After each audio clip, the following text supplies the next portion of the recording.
Hey everybody, this is Erica Sabo. Welcome to another episode of My Bit.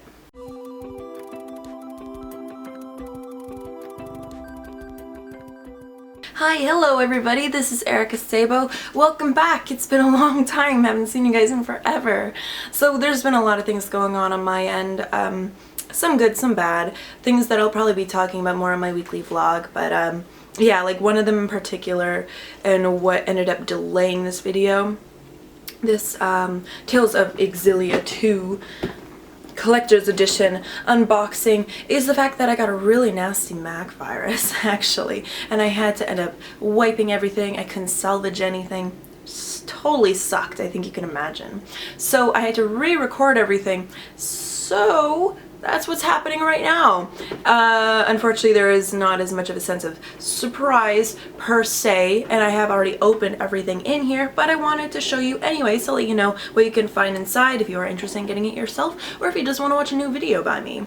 So I guess let's get started. For one, before I cut to everything that's actually inside of here, let's look at the box itself. Now this box is way bigger than the original Tales of Xillia box. Way bigger. Like, it's huge. Like, I don't even know, like, in comparison how much I could say. I could say it's probably like cut off by like this much maybe. It definitely wasn't as wide as this, but it's a beautiful box, and this one I'm actually going to keep. The other one, I was stupid and I didn't end up keeping it. This one I will keep, however. It is gorgeous.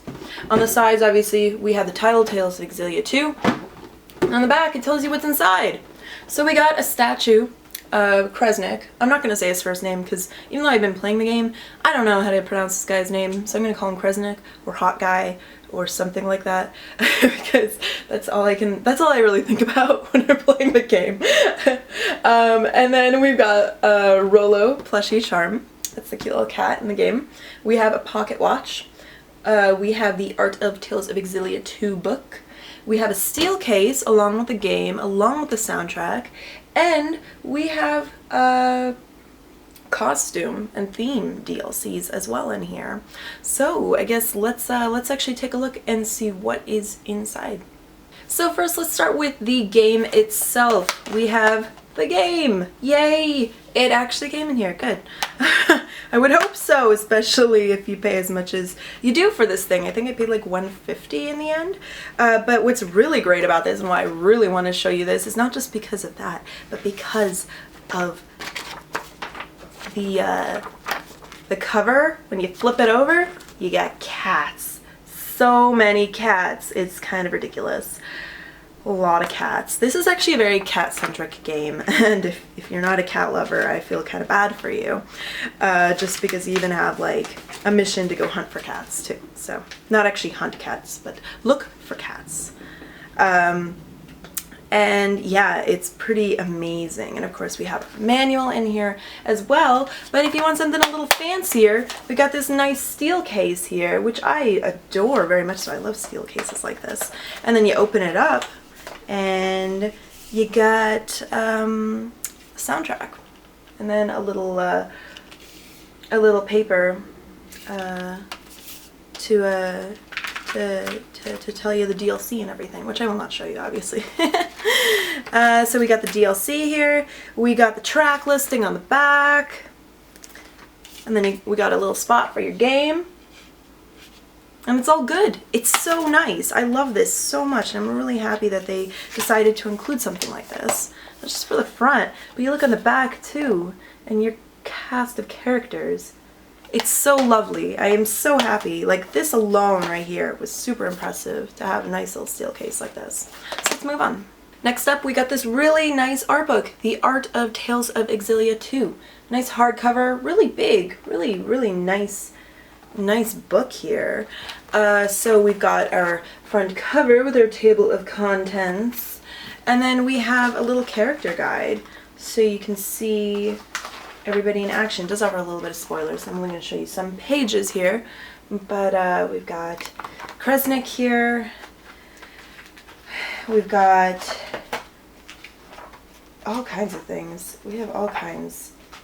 We've got the Lees here, and we got a bunch of that. Like, it's the same sort of format. You just get one for every single character. And then you also get some other illustrations, like concept art. And we have them in funny little outfits, which I really enjoy. I think it's one of my favorite parts about these games is how you can just dress them up. I love dress up, just in general, so this is pretty lovely here. And then all kinds of other little fun things. So, I mean, this has a lot to offer, and it's something that I'm really happy to have in my collection. Something that, and I think a lot of you will, especially if you're a Tales of fan, something that you can just like put up on your shelf and just look at whenever you want. I'm a total sucker for this kind of stuff. This is kind of part of the reason why I get so many collector's editions, because I love art books. So this is definitely a nice little addition to the collection. Let's see what else we got. So these two I'm going to show in a pair just because they are of small size. First off, we have our Rollo plushie charm, which is adorable, even though Rollo's kind of boring into your soul just looking really deeply. It's pretty intense. That's pretty intense. But very adorable, and it's something that I just kind of put on my monitor over here just to watch over me while I'm working. Just kind of scary in a way. But Rollo's cute, and I love cats, so it's all good. And then we also have the pocket watch, which I was super stoked for, and I'm very happy about. It didn't offer as much detail as I would have liked, but it's a nice little touch to the collection, something I really enjoy a lot. So we have this nice box, and then you open the box, and then there's this nice little satchel in here, which I think, it's funny, I want to put this in here, but I kind of want to use this for my dice. So for my my tabletop RPG dice. So now what's really funny, this is the pocket watch, and then we got this nice little gear detail in here as well, which is really great. I love a lot.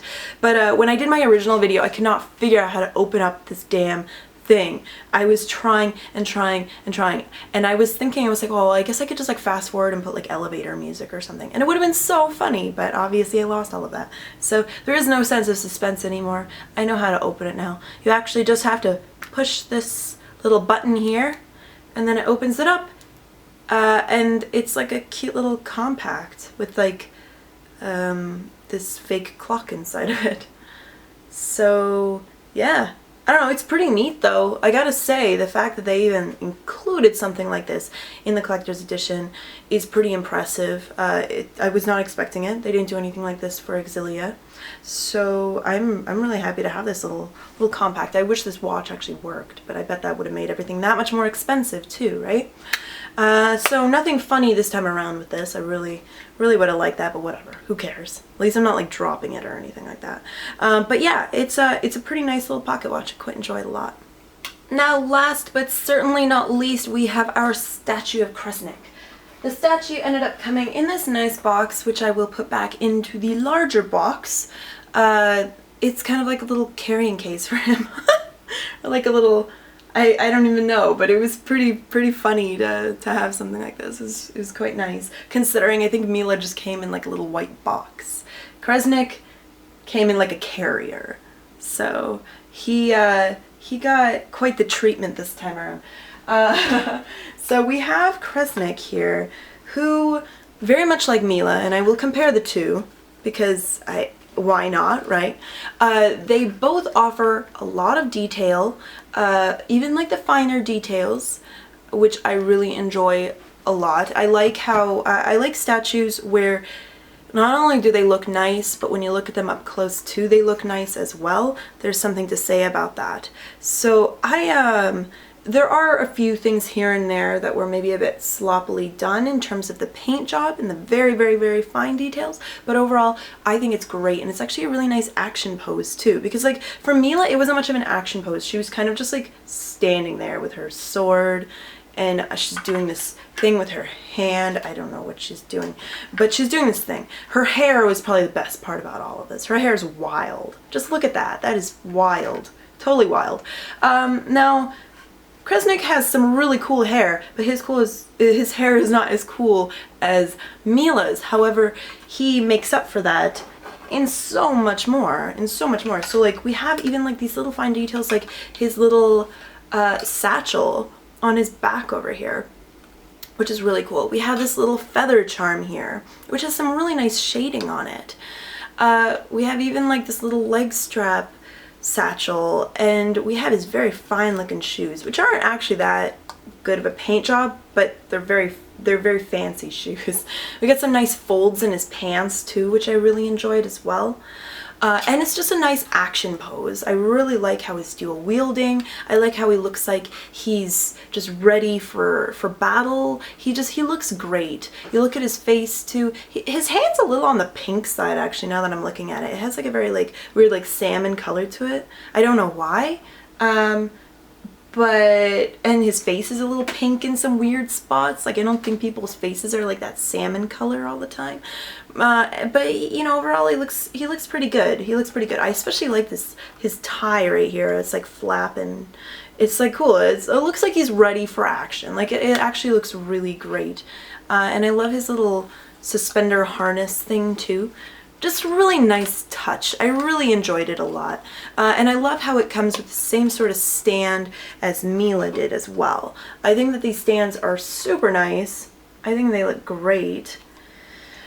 And I'm just, yeah, overall I'm super pleased with it. And it was definitely worth the money if you're willing to shell out that much for a statue.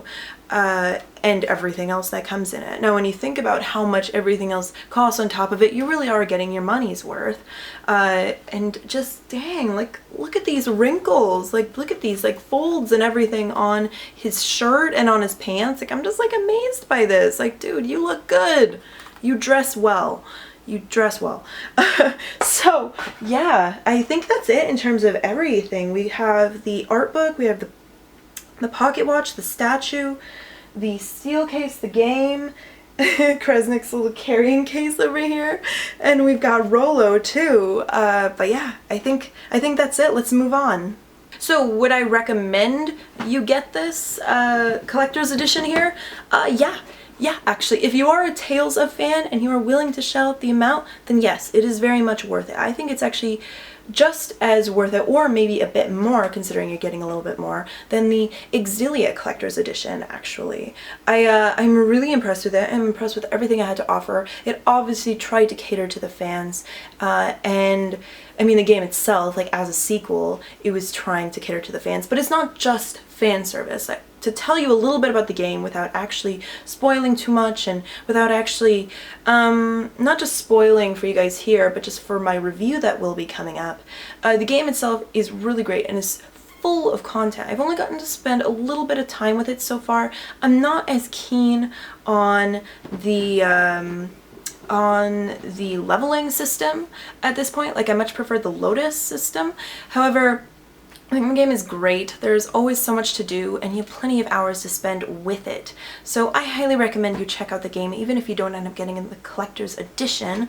However, now you know what's inside and now you know whether or not it's worth it to you. So yeah, I really hope you enjoyed this unboxing. I'm so happy I could finally get it out to you guys. I've been wanting to get this out to you well before Otakuthon, which was like 2 weeks ago. But, you know, things happen and there's not much I could really do about it. But I'm really happy. If you haven't already checked out my Tales of Xillia Collector's Edition unboxing, I will put that up here. I will also put my Tales of Xillia review up there as well. And then stay tuned very soon for my Tales of Xillia 2 review, since I think very soon I will actually have more time to play this game. It's just a little bit of a busy time for me right now, but that's going to be happening and I am so excited. I can't wait. I really can't wait. So I really hope you enjoyed this unboxing and thank you again for all of your patience and all of your support. It means the world to me. It really does. And I can't wait to catch up with you guys in my weekly vlog this week too. So I will see you all later. Have a good one, okay? All right, peace.